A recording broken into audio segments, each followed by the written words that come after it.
Well, it's time to once again talk about the state of New York and the pathetic state of New York. Yes, I have a picture of one of the worst governors we've ever had in New York State on the screen. Somehow she managed to get elected because of New York City. If it wasn't for New York City, she wouldn't be our governor. If it wasn't for all the powerful Wall Street corporates out there, she wouldn't be our governor.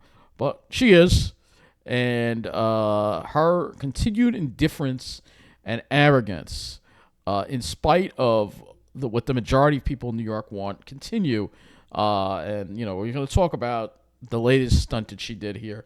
And this is pretty disgusting, and I have to make a video about it. It says Hochul vetoes Grieving Families Act for the second time in 2 years. It's a very sad day.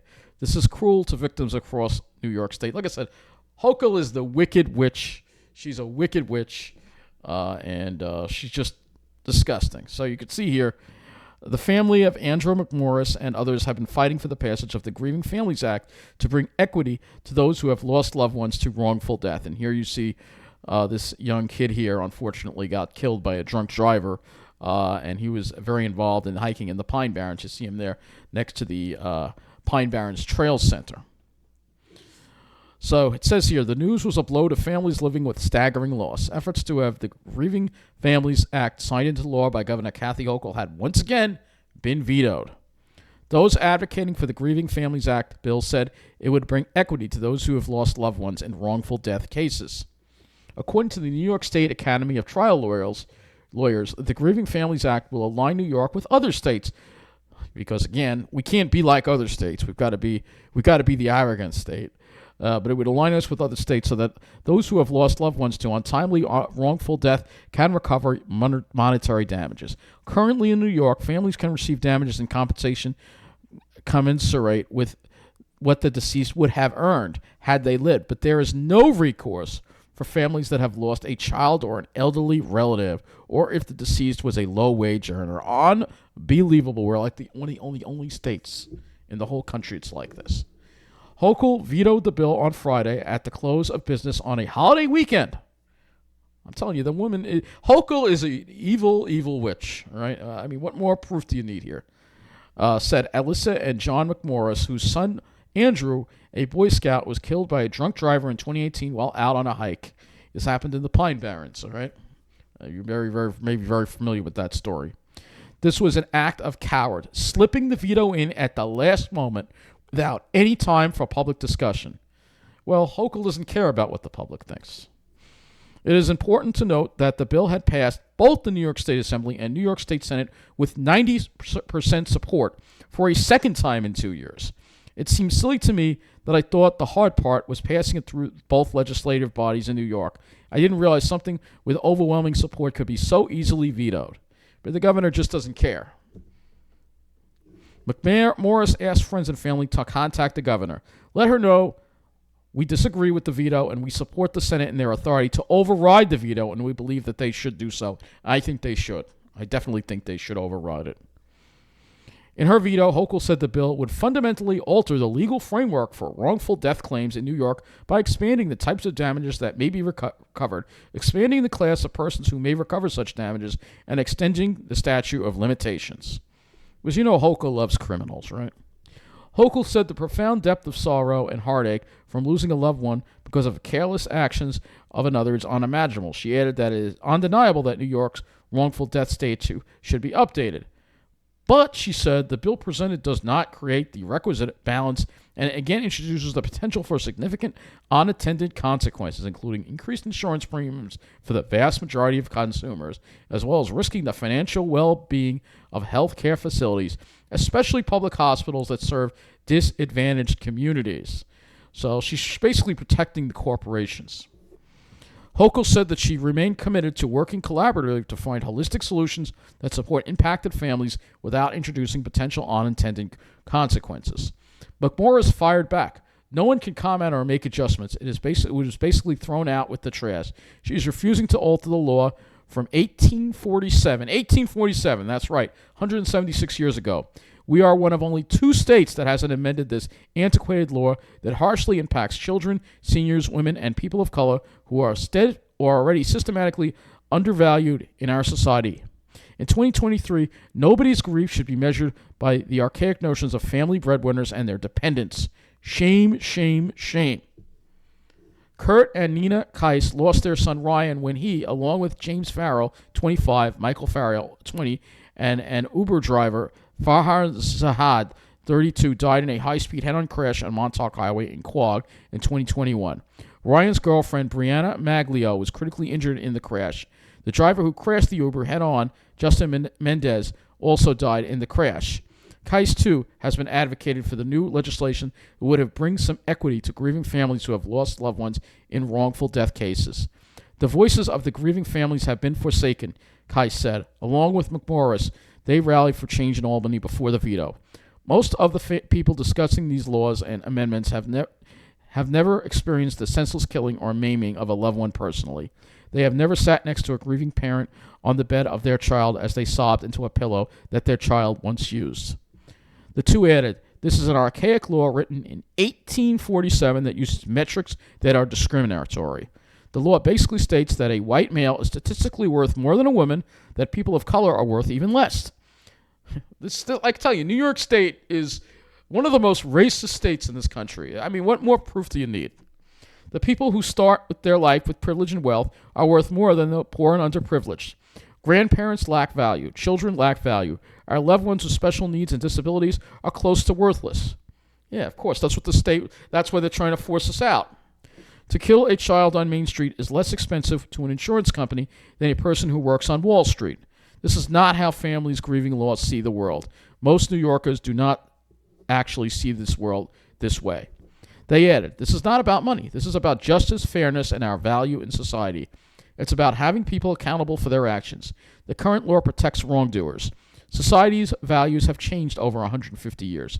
This law needs to be changed. The governor has been influenced by money funding her campaigns. She should listen to the people. And that's what it is. She is a Wall Street governor.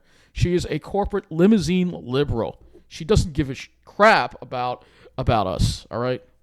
And this just proves it. And said McMorris after the veto, so children like Andrew and Ryan Keiss or the victims in the Buffalo shooting and so many others have no value. I guess big business has won again. The love my sweet boy gave to his family is worth nothing. This is cruel to victims across New York State. A few weeks ago, the governor was very excited to point out that New York State has lagged behind other states. Today, I'm here to correct that injustice and sign it into law. So do we pick and choose what injustice is worthy? It's a sad day for victims in New York State. A press event was held in Albany in 2022 to urge lawmakers to move forward with passing the Grieving Families Act. Each year, New Yorkers are killed by drunk drivers, medical negligence, defective products, dangerous roadway conditions, and countless other acts and omissions. New York's 1847 wrongful death law fails to deliver justice by not placing value on the loss of love, affection, companionship, and comfort that New Yorkers are deprived of when a loved one's life is wrongfully taken.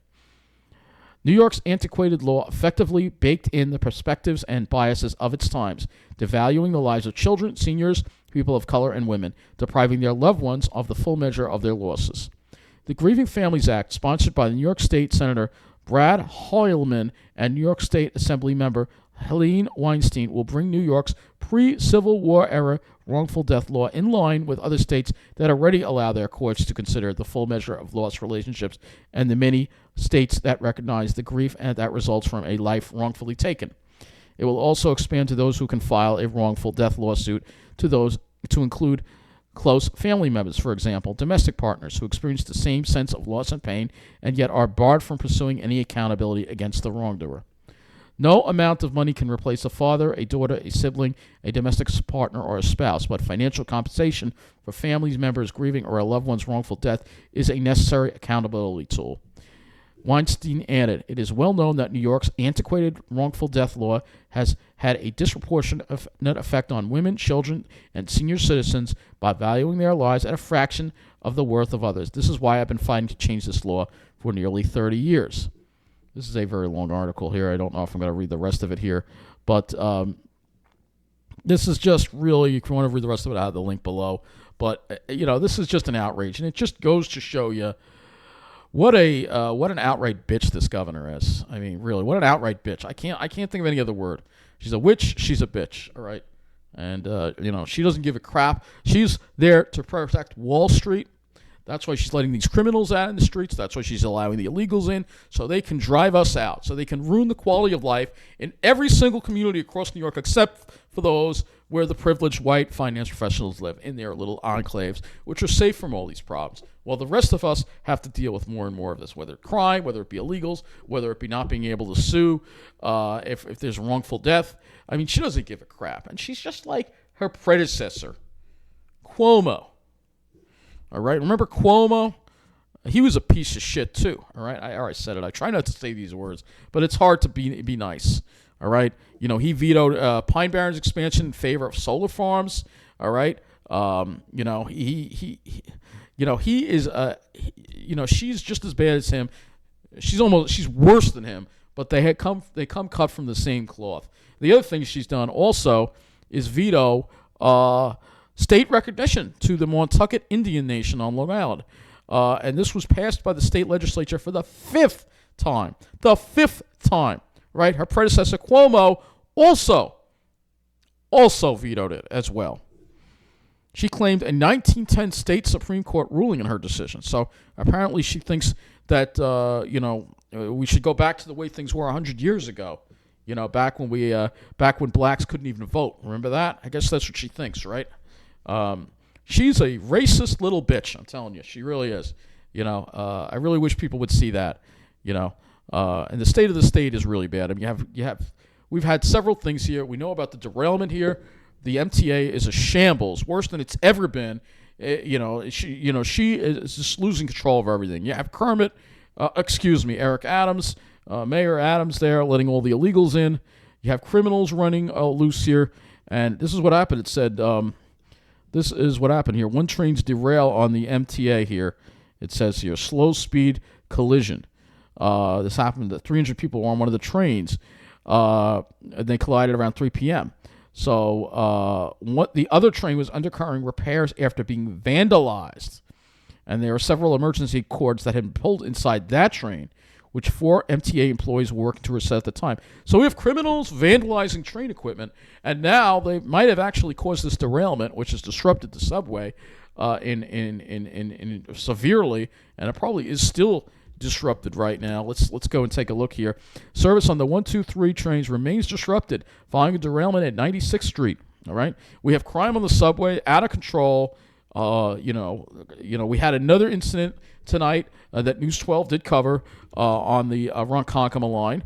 A car hit you can see here, train strikes. I'm not going to play this, but train struck an SUV in Wyandanch at 90 minutes where there was no service east of Farmingdale. Luckily, it looked like it was at a slower speed, so it doesn't look like anything.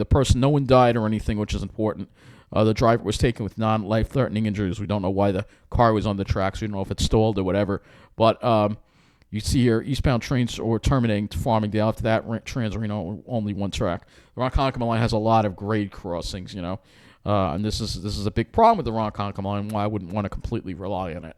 You've got to be on the Babylon branch. Is really where you got to be if you want to have a train you can count on. It's either the Babylon branch or bust.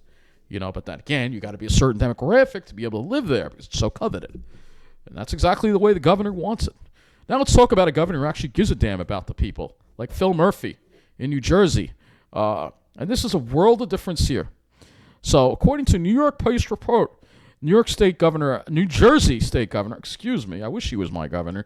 New Jersey State Governor Phil Murphy is sending all the migrant arrivals from the southern border to New York City for Eric Adams to deal with. And this is because the buses are now because he said they couldn't drive into the city. Now they're dropping them off at the train stations in New Jersey. And the transit police are there telling them, they basically force them to get on the train and go into New York City because Eric Adams has signed a restore. So now Texas is dropping the illegals off in New Jersey right next to the train that goes to New York City because New York State and Eric Adams are just pushovers and just letting all these illegals in because they want them here so they can drive us out. They're taking away our services. They're cutting our services so they can take care of the illegals. They're moving them in. They're bringing the problems. They're bringing the crime. It's all designed to drive us out, and it's all just rolls right on back to the big plan of basically New York as a state only for those important people that you see Well, in Wall Street, those people. The rest of us can go and pound dirt. We don't count for nothing. That's the message we get here in New York, all right? And no migrants have been choosing to stay in New Jersey here. So this is New Jersey deploys cops. So they're making sure they're not going to stay in New Jersey. Very good. Good on Phil Murphy. He actually cares about the people, all right? Unlike this bitch right here. Unlike Kathy Hochul, all right? Unlike her. Let's get her picture on the screen. Yeah, unlike her, all right? Unlike her. She don't care about it. No, she is a Wall Street governor. She's only looking out for Wall Street. And her election is just more proof of the plan that we are all trying so hard to stop, because, she is just wrapped out to represent Wall Street, drive us out of New York, drive all the disabled out, all the poor, all the seniors, and people of color too, because the only people that are going to get a good quality of life in Governor Hochul's New York, well, we all know what those people are, don't we? Of course we do. Of course we know who those people are. So, and that's the way it goes. And if you can't be with them, well, you might as well just shut up and leave the state and go live in New Jersey, I guess, right? That's basically what she's trying to do to me, saying, hey, shut up and go live in New Jersey. There's Cuomo. I mean, they're just like each other. Look at them. I mean, look just like each other. I mean, they're just cut from the same freaking limousine liberal cloth, though she's even worse than he is. But, I mean, they're really just like each other. I mean, really, they really are. They're both arrogant. They're both condescending. They're both racists. And they're both bought for and paid by Wall Street. They don't care about the rest of us in New York.